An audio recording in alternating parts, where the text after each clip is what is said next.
राहुलनं केलंय कलाला किडनॅप. नमस्कार मंडळी, ठरलं तर मग मालिकेच्या पुढील भागात आपल्याला पाहायला मिळतंय की अद्वैत, अर्जुन आणि सायली देवळामध्ये प्रार्थना करत असतात की कला लवकरात लवकर मिळावी म्हणून. तेवढ्यात आपल्याला असं पाहायला मिळतंय की त्या अगोदर आपल्या चॅनलला आता सबस्क्राईब करा आणि नोटिफिकेशन बेल ऑन करा. त्यानंतर कलाचा फोन येतो अद्वैतच्या फोनवरती आणि कला म्हणते की मला राहुलने कुठल्या तरी मंदिराच्या जवळ एका खोलीमध्ये डांबून ठेवले, मला आरतीचा आवाज येतोय. त्यानंतर सगळ्यांना समजतं की कलाला इथेच कुठेतरी डांबून ठेवलेलं दिसतंय. अर्जुन आणि अद्वैत शोधतात, त्याला एक रूम भेटते, तिथे जातात.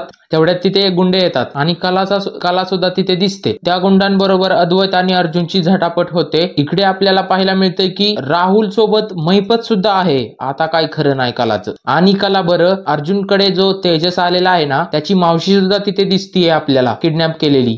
आता पुढे नेमकं काय होईल या महासंगमामध्ये? प्रेक्षकांनो, हा महासंगम तुम्हाला कळतोय का? मला तर काही कळतच नाहीये की नेमकं काय होतंय ते. 4-5 मालिका सगळ्या एकातच आल्यात ना, त्याच्यामुळे काही समजतच नाहीये. जर तुम्हाला कळत असेल तर कमेंट बॉक्स मध्ये नक्की सांगा.